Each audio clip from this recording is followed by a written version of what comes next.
बिस्मिल्लाहिर्रहमानिर्रहीम। अस्सलाम वालेकुम। मैं हूँ ज़ाहिद सिद्दीकी, सिद्दीकी इंजीनियरिंग से।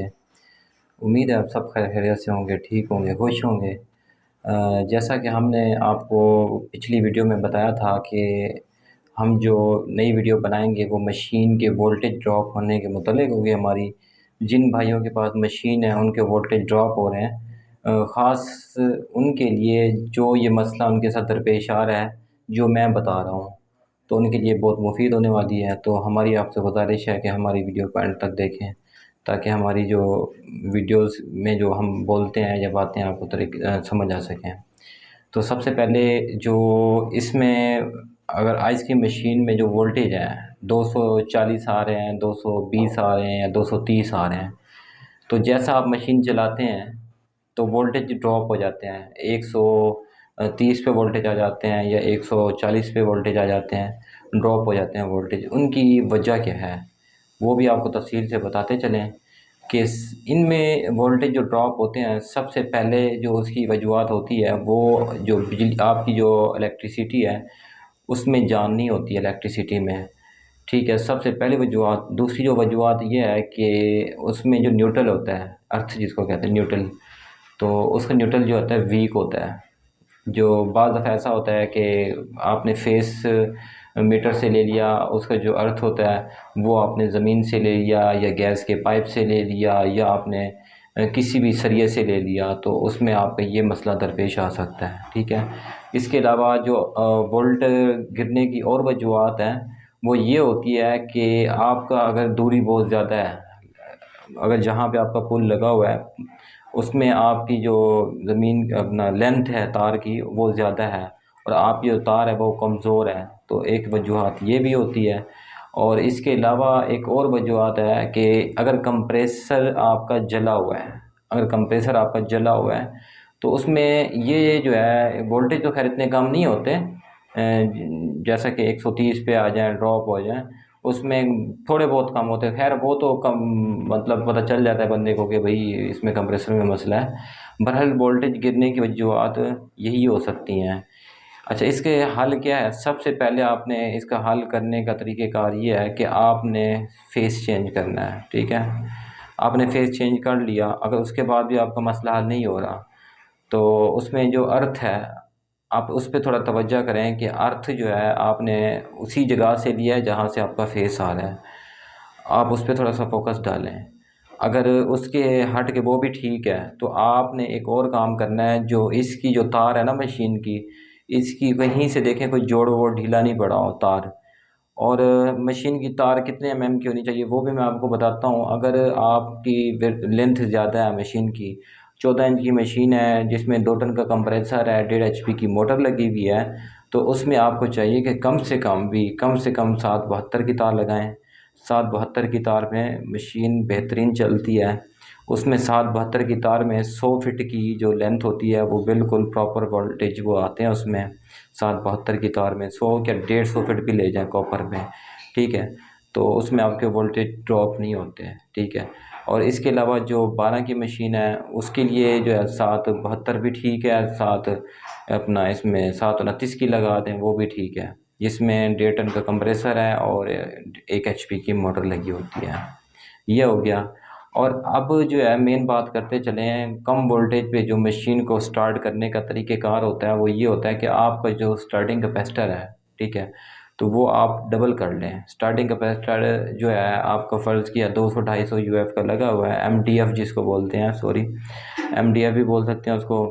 और बाज़ दफ़ा कैपेसिटर आते हैं उसमें यूएफ भी लिखा होता है, तो मैंने आपको पिछली वीडियो में बताया था कि इसमें स्टार्टिंग और रनिंग कैपेसिटर में क्या फ़र्क होता है, वो भी मैंने आपको तफसील से बताया था।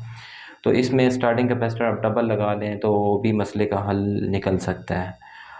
अगर आपके वोल्टेज इतने ड्रॉप हो रहे हैं कि 220 है, जैसे आप मशीन चलाते हैं तो आपके वोल्टेज 130 पे आते हैं या 100 पे चले जाते हैं, तो इसका जो है मसले का हल कैपेसिटर से हल नहीं होगा।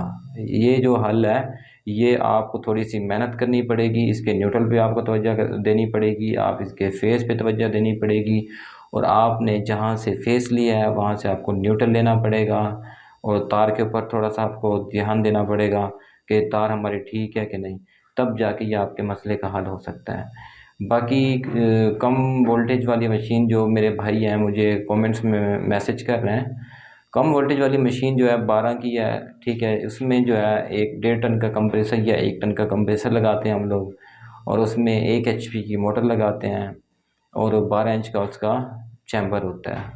यही होती है कम वोल्टेज वाली। और कम वोल्टेज भी उसको नहीं कह सकते क्योंकि कम अम्पेयर बोलते हैं, ठीक है ना, उसको कम अम्पेयर कह सकते हैं। कम वोल्टेज तो वही 220 होते हैं, कम अम्पेयर की मशीन इसको कहते हैं। तो इससे जो कम है वो जो है कमर्शियल काम के लिए मुनासिब नहीं होती, इससे कम। 12 की जो मशीन है जो हम असेंबल कर रहे हैं इस वक्त, वो ले रही है 8 से 9 एम्पेयर। और 14 इंच की मशीन है जिसमें 2 टन का कंप्रेसर है और 1.5 HP की मोटर लगी हुई है, वो ले रही है 12 एम्पेयर। 12 एम्पेयर ले रही है। और जो डेढ़ हमारी जो 12 की मशीन है उसमें मैं आपको बताता चलूँ कि उसमें जो कंप्रेसर होता है वो 1 टन का होता है या 1.5 टन का लगा लें।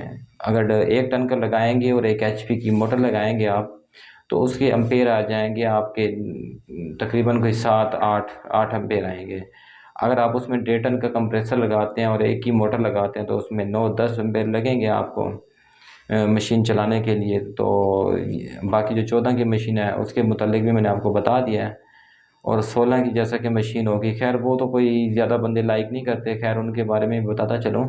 जो 16 की मशीन होती है उसके एम्पेयर कितने होने चाहिए, जिसमें 2 HP की मोटर होती है और 2 टन का ही कंप्रेसर लगाते हैं लोग, तो उसके 15 16 के लगभग होने चाहिए एम्पेयर।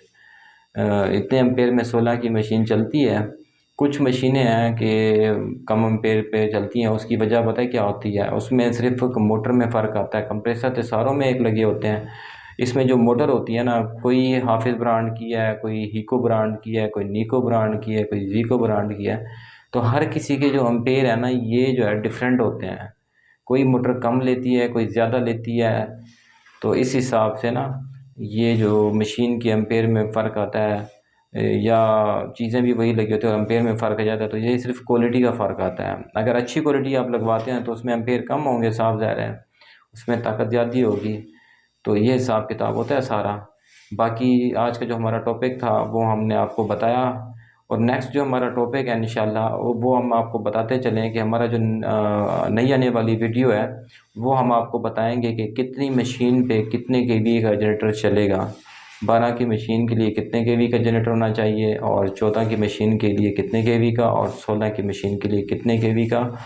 और इसमें जो है अगर 10 केवीए का जनरेटर आप लगवाते हैं तो उसमें कौन सी मशीन चलेगी, 5 केवीए में कौन सी मशीन चलेगी, तो ये हम आपको तफसील से नेक्स्ट आने वाली वीडियो में बताएंगे इंशाल्लाह। बाकी मेरे जितने भी भाई मेरी वीडियो को देखते हैं या पसंद करते हैं उनका बहुत बहुत शुक्रिया, क्योंकि वो हमारी वीडियो को देखते रहते हैं और इससे हमें बहुत खुशी होती है।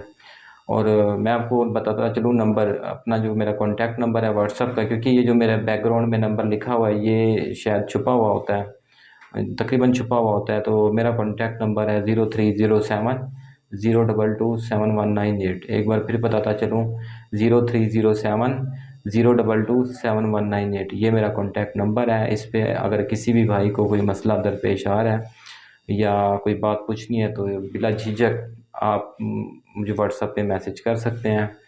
और बाकी जो मेरे जितने भी भाई हैं, मेरे व्यूवर्स हैं या यूट्यूब मेंबर्स हैं, तो उनसे मेरी एक रिक्वेस्ट है कि जब आप वीडियोस वगैरह देखते हैं तो आपको अगर अच्छी लगे तो आप उसको लाइक ज़रूर किया करें। उसमें हमें बहुत हौसला होता है कि हम आपके लिए वीडियो बनाते रहें। और जिस तरीके से यकीनन कि मैं वीडियो बना रहा हूँ, मैं हर चीज़ कस्टमर को बताता हूँ, इसमें मैं कोई बात नहीं छुपाता, क्योंकि यार मैं यही चाहता हूँ कि कहीं भी भाई है, कोई भी भाई है कहीं परेशान है, अगर मेरी बताने से उसका मसला हल हो जाता है, मुझे इससे बढ़ के क्या चाहिए। बाकी अल्लाह ताला आप सबको खुश रखे, आबाद रखे। इसके साथ अपने भाई जाहिद को इजाज़त दीजिए। अल्लाह हाफिज़।